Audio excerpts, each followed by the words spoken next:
السلام علیکم ورحمۃ اللہ تعالی وبرکاتہ۔ نحمده ونصلي ونسلم على رسوله الكريم اما بعد فاعوذ باللہ من الشیطان الرجیم بسم اللہ الرحمن الرحیم ان اللہ وملائکتہ یصلون علی النبی یا ایہا الذین آمنوا صلوا علیہ وسلموا تسلیما اللہم صل علی سیدنا ومولانا محمد معدن الجود والکرم وآلہ الکرام وابنہ الکریم وبارک وسلم صلاة وسلاما علیک یا رسول اللہ صلی اللہ تعالی علیہ وسلم۔ سورہ بقرہ آیت نمبر 282، اور اس آیت کریمہ کے بارے میں اس سے پہلے والے درس میں بیان کیا گیا تھا کہ یہ قرآن پاک کی سب سے لمبی سب سے بڑی آیت کریمہ ہے۔ تو سماعت فرمائیں، اللہ تبارک و تعالی ارشاد فرماتا ہے یا ایھا الذین آمنوا اذا تداینتم بدین الی اجل مسمى فاکتبوه ولیکتب بینکم کاتب بالعدل ولا یأب کاتب ان یکتب کما علمہ اللہ فلیکتب ولیملل الذی علیہ الحق ولیتق اللہ ربہ ولا یبخس منہ شیئا فإن كان الذي عليه الحق سفيها أو ضعيفا أو لا يستطيع أن يمل هو فليملل وليه بالعدل واستشهدوا شهيدين من رجالكم فإن لم يكونا رجلين فرجل وامرأتان ممن ترضون من الشهداء أن تضل إحداهما فتذكر إحداهما الأخرى ولا يأبى الشهداء إذا ما دعوا ولا تسأموا أن تكتبوه صغيرا أو كبيرا إلى أجله ذلكم أقسط عند الله وأقوم للشهادة وأدنى ألا ترتابوا إلا أن تكون تجارة حاضرة تديرونها بينكم فليس عليكم جناح ألا تكتبوها وأشهدوا إذا تبايعتم ولا يضار كاتب ولا شهيد وإن تفعلوا فإنه فسوق بكم واتقوا الله ويعلمكم الله والله بكل شيء عليم۔ اے ایمان والو، جب تم ایک مقرر مدت تک کسی قرض کا لین دین کرو تو اسے لکھ لیا کرو، اور تمہارے درمیان کسی لکھنے والے کو انصاف کے ساتھ لکھنا چاہیے۔ معاہدہ اور ایگریمنٹ، جو بھی قرض کا معاملہ ہوا تو اس کو لکھ لینا چاہیے، اور لکھنے والا لکھنے سے انکار نہ کرے، یعنی لکھنے والے کو جب لکھنے کے لیے بلایا جائے تو وہ آئے اور اس معاملے کو لکھے، جیسا کہ اسے اللہ تبارک و تعالیٰ نے سکھایا ہے، یعنی اللہ تبارک و تعالیٰ نے اسے لکھنا سکھایا ہے تو وہ لکھ دیا کرے۔ اب یہ پرانے زمانے کی بات ہے کہ جب اس زمانے میں ہر کوئی لکھنا جانتا نہیں تھا،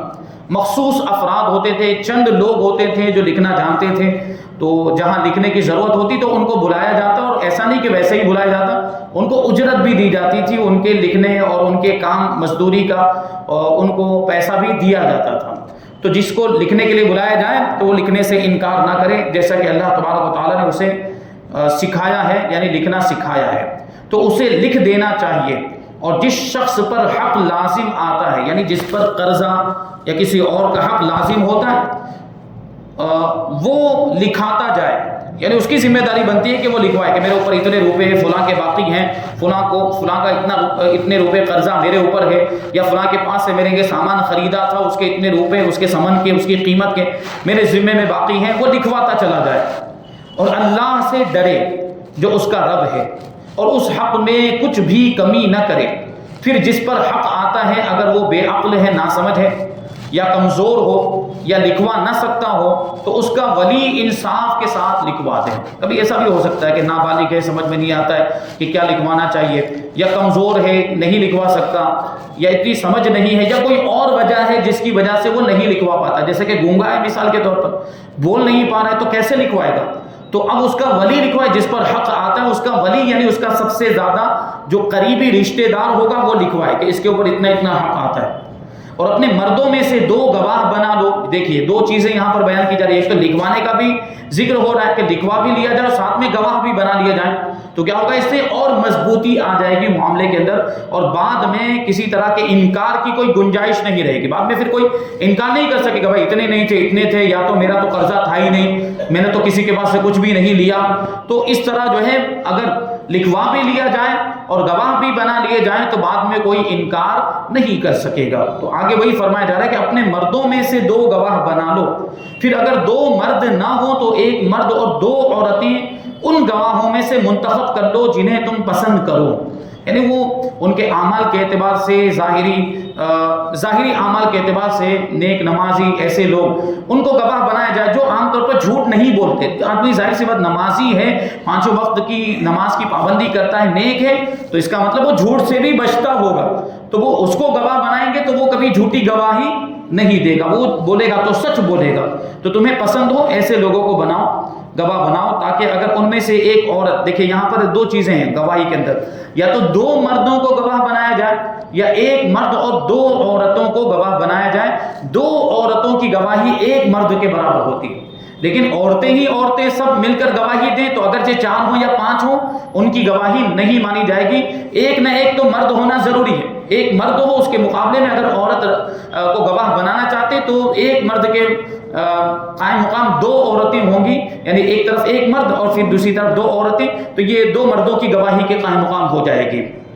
ان میں سے ایک عورت اگر بھولے تو دوسری اسے یاد دلائے، اور یہ اس کی وجہ یہی ہے کہ عورت جو ہے وہ ناقصات العقل ہوتی ہے، ان کی عقل کم مردوں کے مقابلے میں کم ہوتی ہے، اور یاد رکھنے کے بھی مسائل ہوتے ہیں۔ مرد جن چیزوں کو یاد رکھ لیتا ہے، عورتیں دوسری ان کی جو مخصوص چیزیں ہیں وہ یاد رکھیں گی، لیکن اس طرح کی گواہی وغیرہ یاد رکھنا یہ ان کا کام عام طور پر نہیں ہوتا۔ تو اس لیے اگر 2 عورتوں کو گواہ بنایا ہوگا تو اس کا فائدہ کیا ہوگا کہ اگر ایک عورت بھولے تو دوسری اسے یاد دلائے کہ ہم نے اس معاملے میں یہ سب ہم نے دیکھا، ہم اس معاملے میں گواہ بنے ہوئے ہیں، یاد آیا کہ نہیں آیا، تو اس کو پھر یاد آ جائے گا۔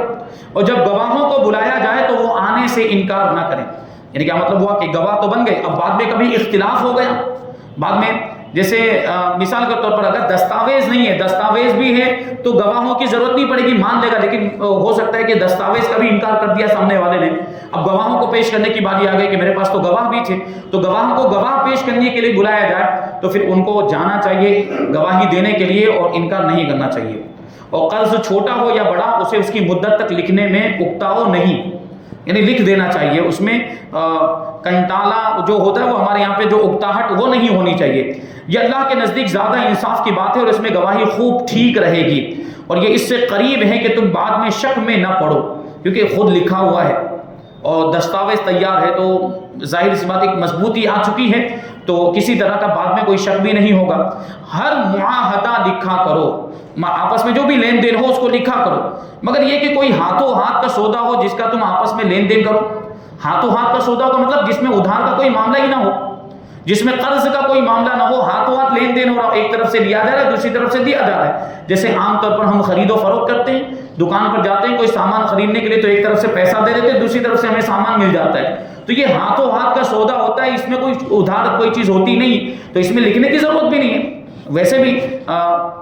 جب ہاتھوں ہاتھ لیا جا رہا ہے تو اس میں لکھنے کی حاجت نہیں ہوتی، تو اس کے نہ لکھنے میں تم پر کوئی حرج نہیں۔ اور جب خرید و فروخت کرو تو گواہ بنا لیا کرو، اور نہ کسی لکھنے والے کو کوئی نقصان پہنچایا جائے اور نہ گواہ کو، یا نہ لکھنے والا کوئی نقصان پہنچائے اور نہ گواہ، اور اگر تم ایسا کرو گے تو یہ تمہاری نافرمانی ہوگی۔ اور اللہ سے ڈرو اور اللہ تمہیں سکھاتا ہے اور اللہ سب کچھ جانتا ہے۔ اس آیت کریمہ میں تجارت، کاروبار اور باہمی لین دین کا ایک اہم اصول بیان کیا گیا ہے، اور مجموعی طور پر اس آیت کریمہ سے یہ احکام معلوم ہوتے ہیں، یہ مسائل معلوم ہوتے ہیں۔ پہلے نمبر پر پہلا مسئلہ کیا معلوم ہوا کہ جب ادھار کا کوئی معاملہ ہو، جب ادھار کا لین دین ہو، خواہ وہ قرض کا لین دین ہو یا خرید و فروخت کا معاملہ ہو، خرید و فروخت میں بھی تو کبھی ادھار ہوتا ہے، رقم پہلے دی ہو اور مال بعد میں لینا ہے، پیسے پہلے دے دیے جاتے ہیں پھر اس کے بدلے میں سامان ہمیں بعد میں ملتا ہے، اور کبھی اس کا الٹا ہوتا ہے کہ مال ادھار پر دے دیا اور رقم بعد میں وصول کرنی ہے، سامان دے دیا اور پیسے بعد میں لے گا، پیسے ادھار ہوتے ہیں۔ یوں ہی دکان یا مکان کرائے پر لیتے ہوئے ایڈوانس یا کرائے کا معاملہ ہوتا ہے، کرایہ بھی کبھی باقی رکھا جاتا ہے۔ اس طرح کی تمام صورتوں میں معاہدہ لکھ لینا چاہیے، ایگریمنٹ لکھ لینا چاہیے، تاکہ بعد میں کسی طرح کا کوئی جھگڑا نہ ہونے پائے۔ یہ حکم واجب نہیں ہے، لیکن اس پر عمل کرنا بہت سی تکلیفوں سے بچاتا ہے، بہت سی پریشانیوں سے بچاتا ہے۔ ہمارے زمانے میں تو اس حکم پر عمل کرنا انتہائی اہم ہو چکا ہے، کیونکہ دوسروں کا مال دبا لینا، معاہدوں سے مکر جانا، ایگریمنٹ کا انکار کر دینا، اور کوئی ثبوت نہ ہونے کی صورت میں اصل رقم کے لازم ہونے کا ہی انکار کر دینا۔ سامنے والے کے پاس اگر کوئی ثبوت نہیں ہوتا ہے تو اس کا غلط فائدہ آدمی اٹھا لیتا ہے، وہ کہتا ہے کہ میں نے تو تیرے پاس سے کوئی پیسہ لیا ہی نہیں،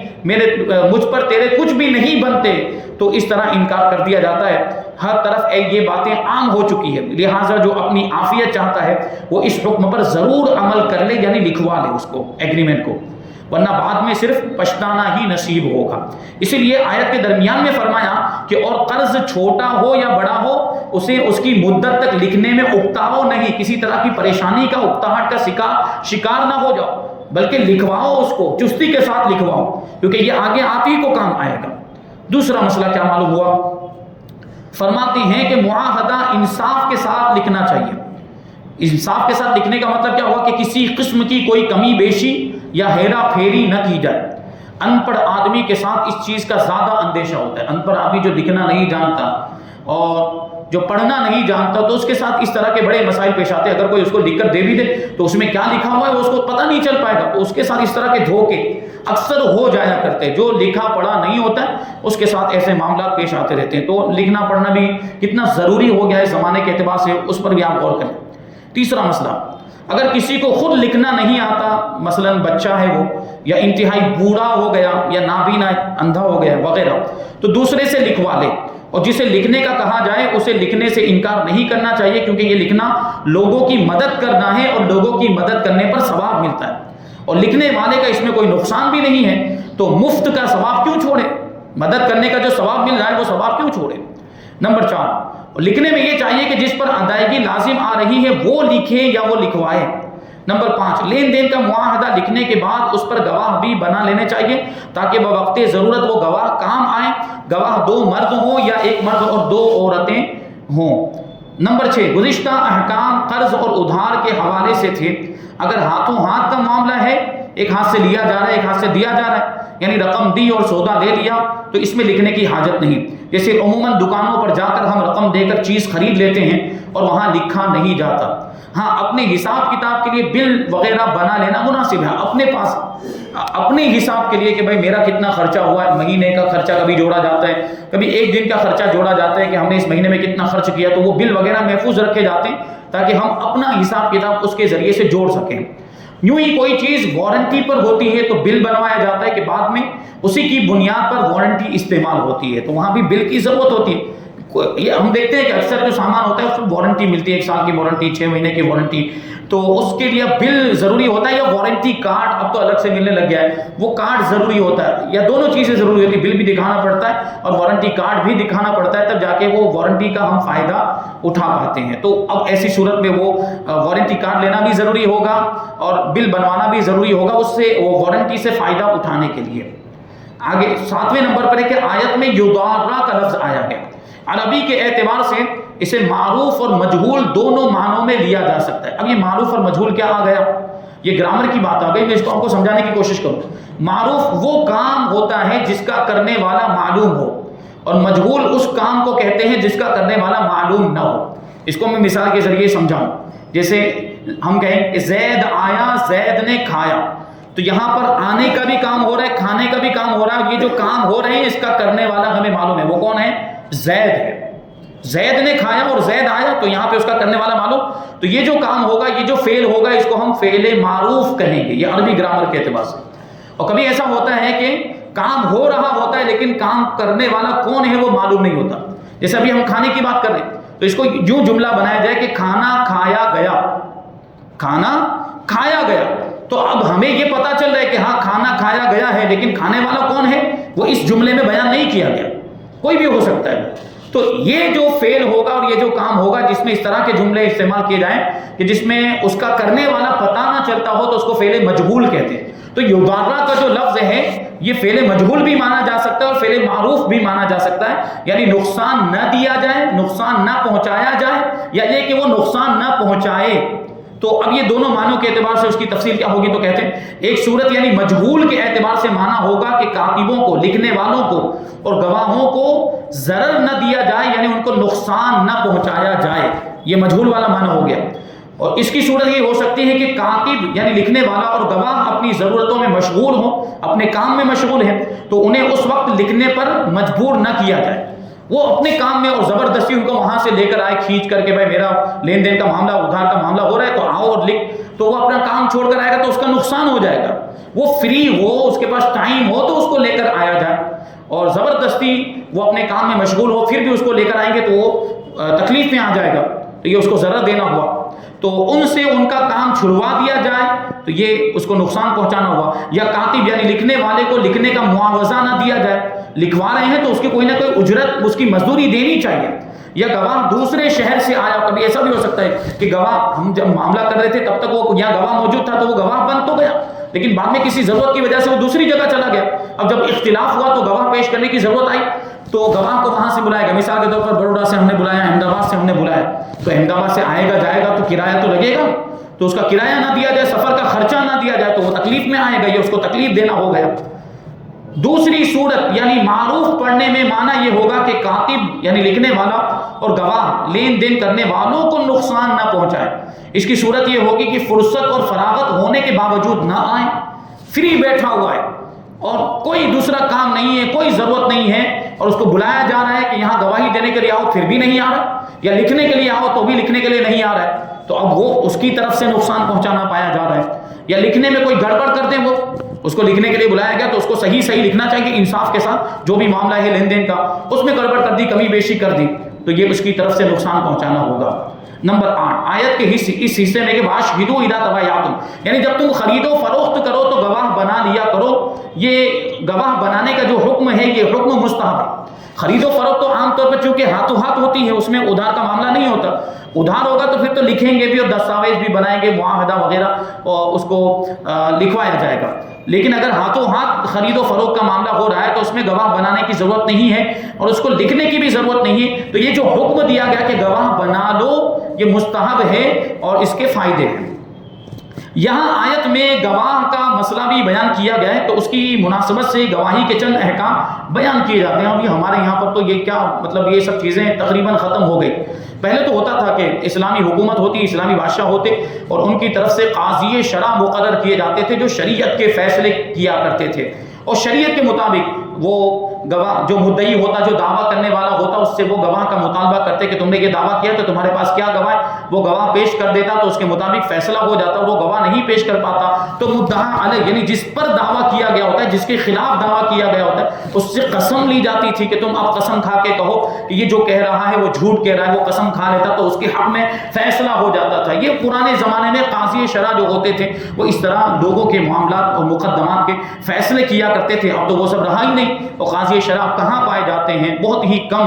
ہو سکتا ہے کسی علاقے میں مقرر کیے گئے، لیکن اگر ہوں بھی تو اب ان کا یہ کام نہیں رہ گیا کہ ان کے پاس لوگ فیصلے کروانے کے لیے، ہاں طلاق کا مسئلہ لے کر آ جائیں گے یا وراثت کا مسئلہ لے کر آ جائیں گے، کیونکہ طلاق کے اندر کیا ہوتا ہے کہ وہاں بول چکے ہوتے ہیں، پریشان کیا بول دیا اب کیا کرے، اس کا کوئی حل ہے کہ نہیں، تو پھر جاتے ہیں، ان کو پھر مفتی یاد آتے ہیں۔ یا وراثت کا جو معاملہ ہے اس میں پیسہ ملنے والا ہوتا ہے، اس میں مال ملنے والا ہوتا ہے، تو وہاں پہ بھی مفتی یاد آتے ہیں، اور ایسے کسی دوسرے موقع پر علماء یاد نہیں آتے، مفتیان کرام یاد نہیں آتے، جبکہ ہمیں تو اپنا ہر کام شریعت کے مطابق کرنا چاہیے، ہر چیز میں ہمیں علماء کی رہنمائی حاصل کرنی چاہیے۔ تو یہاں پر گواہ کے بارے میں کچھ چیزیں بتاتے ہیں۔ یہ پرانے زمانے، اب تو کیا ہو رہا ہے کہ کورٹ کچہری چلے جاتے ہیں اور اس کی وجہ سے پھر بہت ساری پریشانیوں کا بھی ان کو سامنا کرنا پڑتا ہے، یہ اسلام سے دوری کا نتیجہ ہے۔ تو بہرحال ہمیں اپنے اعتبار سے کوشش کرنی چاہیے کہ جو بھی مسائل ہم خود حل کر سکتے ہوں تو علماء کی رہنمائی میں شریعت کے مطابق اس کو حل کرنا چاہیے۔ پہلی بات یہ معلوم ہوئی کہ گواہ کے لیے آزاد، عاقل، بالغ اور مسلمان ہونا شرط ہے، یعنی نابالغ جو ہے وہ گواہ نہیں بن سکتا،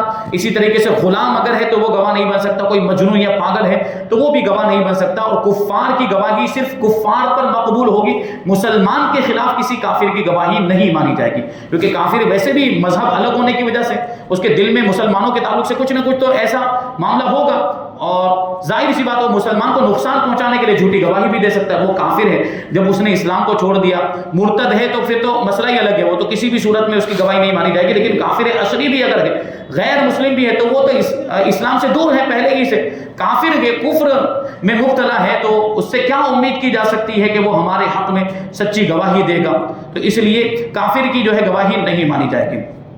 ہاں کافر کافر کا آپس میں معاملہ ہے تو یہ کیسے ہوگا؟ کافر کافر کا آپس میں معاملہ تو وہ ہمارے پاس کیوں آئیں گے؟ تو میں نے وہی بات عرض کی کہ اسلامی حکومت اگر ہو اور اسلامی بادشاہ ہو اور وہاں اسلامی حکومت میں اسلامی ملک میں اگر غیر مسلم بھی رہتے ہوں، ٹیکس ادا کر کے رہتے ہوں یا امان طلب کر کے رہتے ہوں، تو ان کے درمیان اگر کوئی معاملہ ہو جاتا ہے تو وہ بھی تو اسلامی قاضی شرع کے پاس پہنچتے ہیں. یہ پرانے زمانے کے اعتبار سے بات کرتے ہیں. تو کافروں کے درمیان بھی جو معاملہ ہوگا پھر ان میں بھی وہ کافروں کی گواہی کافر کے حق میں یا کافر کے خلاف مانی جائے گی، لیکن مسلمان کے خلاف کافر کی گواہی نہیں مانی جائے گی. نمبر 2، تنہا عورتوں کی گواہی معتبر نہیں، خواہ وہ چار ہی کیوں نہ ہو، مگر وہ معاملہ جن پر مرد کا مطلع ہونا ممکن نہیں. مرد جس کی اطلاع نہیں پا سکتے، جیسے کہ بچہ جننا، کیونکہ بچہ تنہائی میں جہاں مردوں کو جانے کی اجازت نہیں ہوتی وہاں بچہ پیدا ہوتا ہے، تو یہ بچہ لڑکا تھا یا لڑکی کبھی تبدیل ہو جاتے ہیں. یا دو عورتیں ایک ساتھ میں ایک کمرے کے اندر دونوں حامل اور ایک ساتھ میں دونوں نے بچے کو جنا، دونوں کے بچے تبدیل ہو گئے، اب کس کا بچہ کون سا ہے تو وہ تو جو دایا وہاں موجود تھی وہی بتا پائے گی. تو اب اس کی گواہی مان لی جائے گی، اب عورت کی گواہی مانی جائے گی. اور عورتوں کے دوسرے خاص معاملات ہوتے ہیں جہاں پر مردوں کی رسائی نہیں ہوتی، تو وہاں پر بھی ایک عورت کی گواہی قابل قبول ہوگی. اور حدود و قصاص میں بھی عورتوں کی گواہی بالکل معتبر نہیں. شریعت نے جو سزائیں مقرر فرمائی، زنا کی سزا، چوری کی سزا اور اس طرح سے شراب نوشی کی سزا، یہ جو شریعت کی طرف سے اسلام نے جو سزائیں مقرر کی، اسی طرح جو قتل کی جو سزا ہے، جان بوجھ کر اگر کوئی کسی کو قتل کر دے تو اس میں قصاص لیا جاتا ہے، بدلے میں قاتل کو قتل کیا جاتا ہے. تو اس میں بھی عورتوں کی گواہی معتبر نہیں ہے، صرف مردوں کی گواہی ضروری ہے. اور اس کے سوا اور دوسرے معاملات میں ایک مرد اور دو عورتوں کی گواہی بھی چل جائے گی. اس آیت میں فرمایا گیا کہ جب گواہوں کو بلایا جائے تو وہ انکار نہ کریں. اس سے معلوم ہوا کہ گواہی دینا فرض ہے، لہٰذا جب مدعی یعنی دعویٰ کرنے والا گواہوں کو طلب کرے تو انہیں گواہی کو چھپانا جائز نہیں ہے. یہ حکم حدود کے سوا دوسرے معاملات میں ہے. حدود یعنی جو شریعت کی مقرر کی ہوئی سزائیں ہیں، حدود میں گواہ کو بتانے اور چھپانے دونوں کا اختیار ہوتا ہے، بلکہ چھپانا افضل ہے، کیونکہ اگر یہ اپنی گواہی کو چھپائے گا تو وہ سزا سے بچ جائے گا. حضرت ابو ہریرہ رضی اللہ تعالیٰ عنہ سے مروی حدیث شریف میں ہے، سرکار دو عالم صلی اللہ علیہ وسلم نے فرمایا کہ جو مسلمان کی پردہ پوشی کرے اللہ تبارک و تعالیٰ دنیا اور آخرت میں اس کی پردہ پوشی فرمائے گا. لیکن چوری کے معاملے میں مال لینے کی گواہی دینا واجب ہے، کہ تاکہ جس کا مال چوری کیا گیا ہے اس کا حق تلف نہ ہونے پائے، وہ مال اس تک پہنچ جائے. البتہ گواہ اتنا احتیاط کر سکتا ہے، اتنی احتیاط کر سکتا ہے کہ چوری کا لفظ نہ کہے کہ اس نے چوری کی ہے، اس نے مال چرایا ہے، اور گواہی میں یہ کہنے پر اکتفا کر سکتا ہے کہ یہ مال فلاں شخص نے لیا ہے. چوری کا لفظ نہ بول کر یوں کہے کہ فلاں آدمی نے فلاں آدمی کا مال لیا ہے، تو اس سے بھی وہ بات ثابت ہو جائے گی جو وہاں ثابت کرنا مقصد ہوتا ہے. بہرحال یہاں پر یہ آیت نمبر 282 کی تفسیر مکمل ہو گئی. انشاءاللہ آیت نمبر 283 اور 284 کی تفسیر ہم آئندہ درس میں شامل کریں گے. اللہ تبارک و تعالیٰ کی بارگاہ میں دعا ہے کہ جو کچھ بھی بیان ہوا اس پر ہم سب کو عمل کرنے کی توفیق عطا فرمائے، اور نور قرآن سے ہم سب کے دلوں کو روشن اور منور فرمائے. وما علینا الا البلاغ. الفاتحہ.